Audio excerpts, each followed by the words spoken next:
60 seconds with the car. Alright, what's your hometown? Where are you from? Maryland. Alright, where's your birthday? August 8th. Alright, what's your favorite color? Pink. Okay, what's your dream occupation? Real estate. Ooh, I like that. Okay, what's your biggest pet peeve? Mean people. I don't like mean people either. What's your favorite artist? A promising young life cut short, a quiet community shaken to its core, and a suspect whose secrets are now coming to light. Tonight we dive into the heartbreaking story of 19-year-old Dara Thompson, a daughter, a friend, a student with big dreams, whose life was stolen far too soon. What began as an ordinary night out would end in a tragedy that no one could have imagined. Her disappearance set off waves of fear, confusion, and unanswered questions across Prince George's County.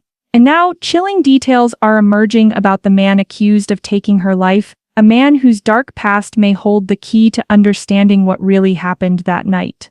This is more than just a case, it's a community searching for justice, a family demanding answers, and a nation once again asking how could this happen.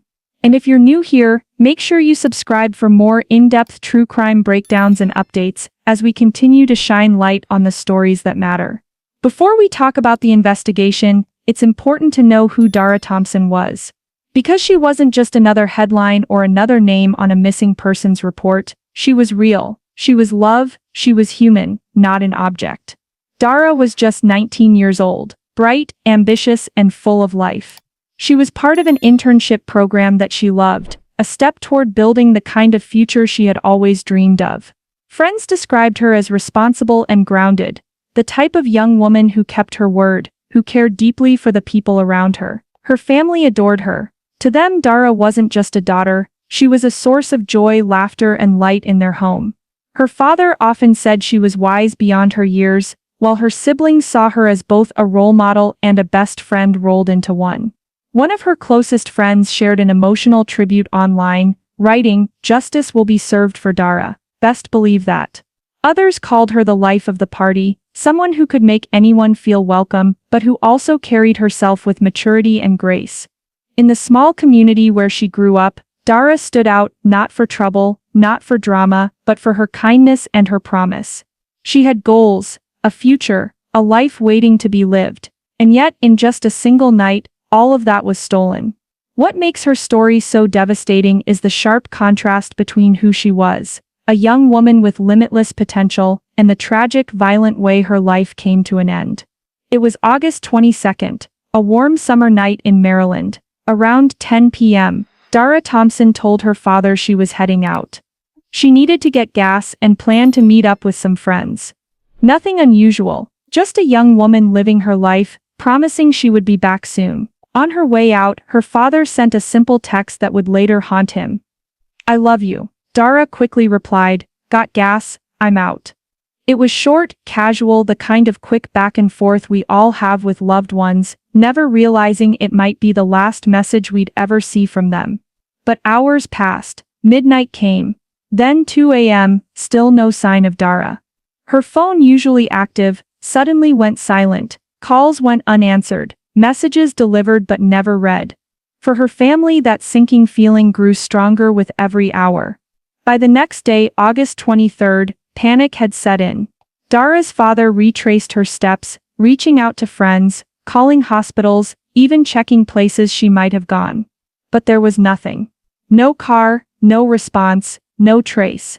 Finally, at 9 p.m. that night, less than 24 hours after she left home, her family filed a missing persons report.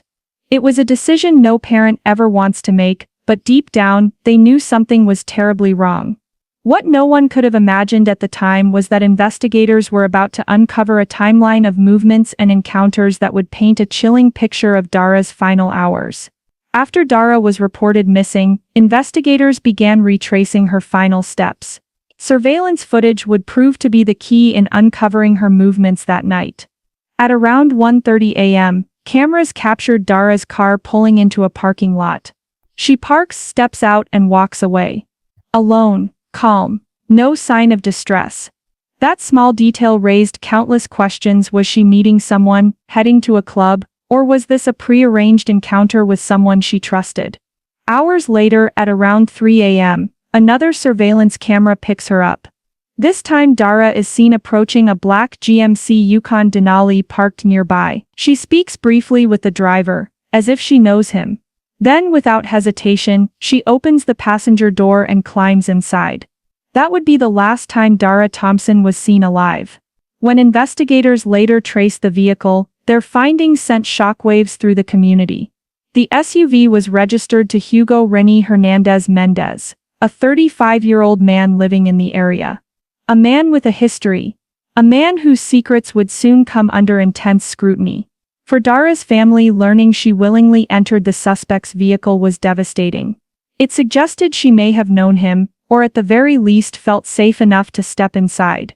But as investigators dug deeper, it became clear that this night was anything but safe.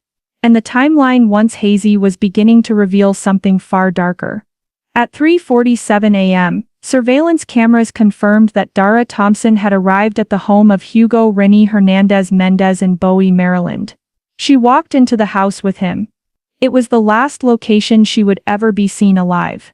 According to testimony later given by those inside the home, the night was anything but quiet.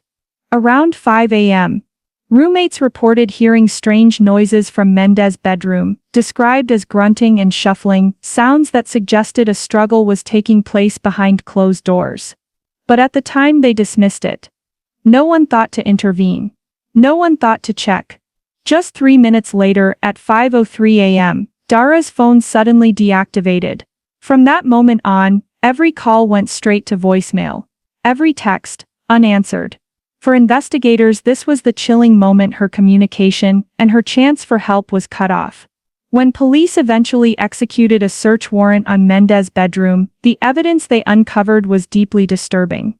Bloodstains were found on the floor and walls, strands of hair that matched Dara's profile, a broken fingernail that appeared consistent with defensive wounds, and women's underwear items that did not belong to Mendes' live-in partner or roommates. It painted a picture of violence. A young woman fighting for her life, in a place she should never have been. One roommate later admitted, "We heard something but we didn't realize what was happening." For Dara's family, those words were devastating. Someone was only a few feet away while their daughter's final moments unfolded, but help never came. The evidence inside that bedroom left little doubt. Dara's disappearance was no accident. It was the scene of a crime. A violent crime. And it set investigators on a direct path to charging Hugo Rene Hernandez Mendes with her murder. After more than a week of desperate searching, the outcome everyone feared finally arrived. On August 31st, police confirmed they had discovered the body of 19-year-old Dara Thompson near Route 50 in Maryland. Her life had ended violently, her dreams forever cut short. For her family, it was the news no parent should ever have to hear. The hope that she might still come home was gone. As the investigation closed in on Hugo Rene Hernandez Mendes, disturbing details began to surface. Family members of the suspect revealed he had been acting strangely in the days after Dara's disappearance. They recalled him admitting to problems with both alcohol and drugs, confessions that in hindsight pointed to a man spiraling out of control. But his erratic behavior wasn't the only thing that drew attention. Soon federal agents joined local authorities in the case. When Mendes was finally arrested, it was revealed that he was in the country illegally.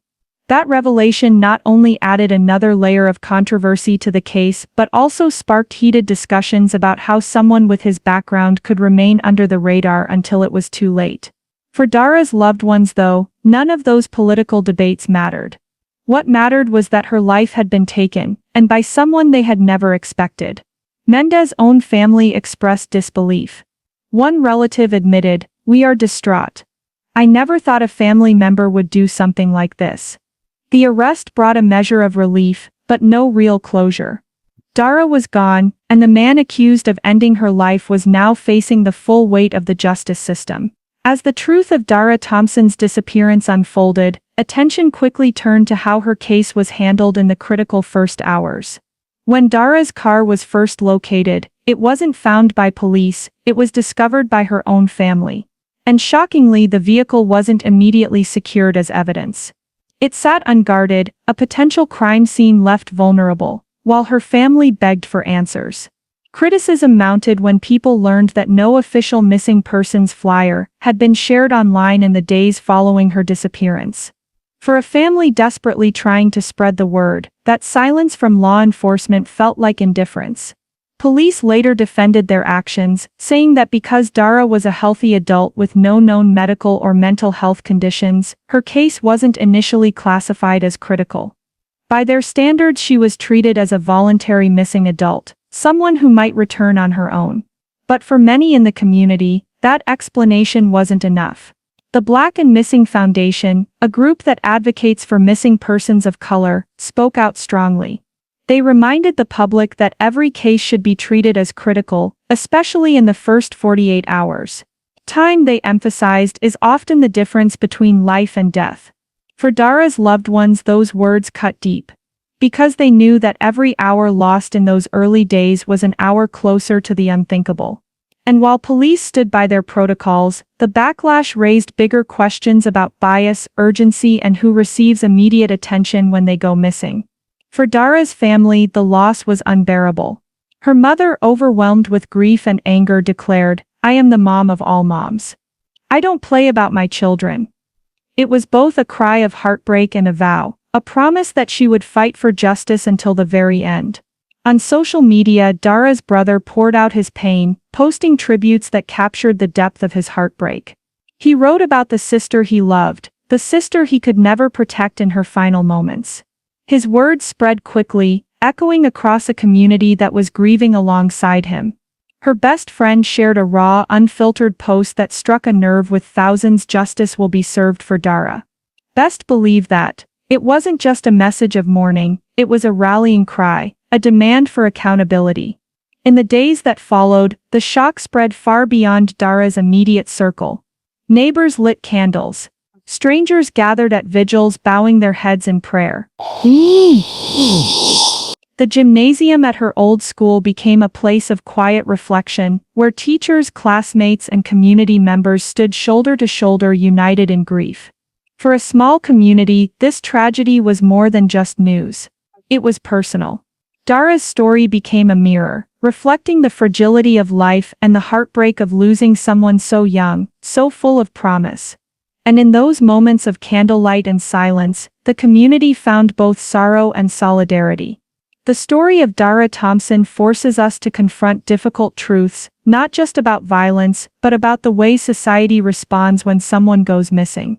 Advocates have long pointed out that cases involving young Black women too often receive less urgency, less attention, and fewer resources in those crucial first hours. Dara's case painfully echoes that reality. It's a reminder that no disappearance should ever be dismissed. Every missing person matters. Every hour counts, and every family deserves to know that law enforcement is fighting for their loved one with the same intensity, regardless of who they are. For young people, Dara's tragedy is also a sobering lesson about safety. About the risks of late-night encounters, about trust, and about how quickly things can go wrong. It's not about victim blaming, it's about acknowledging how fragile life can be, and how vital it is to remain cautious in a world that is not always safe. Because in the end, this is not just a crime story, it's a reminder of how quickly trust can be broken, how fragile life truly is, and how a single night can change everything, leaving behind a family shattered, a community grieving, and a world missing the light of one young woman who deserved so much more. As the case against Hugo Rene Hernandez Mendes moves forward, Dara's family continues to fight for justice. They know that true closure may never fully come, because nothing can bring back their daughter, their sister, their friend. But they refuse to let her story be forgotten. And neither should we. Stories like Dara's remind us why we share these cases, why we demand accountability, and why every missing person deserves to be found, remembered, and honored. If you've stayed with me until now, I want to thank you. Please take a moment to like this video so more people see Dara's story. Share it to keep her memory alive, and drop a comment below. Tell us where you're watching from and what you think about how this case has been handled. Most importantly, stay aware, stay safe, and never forget that behind every headline is a real person, a real family, and a community forever changed.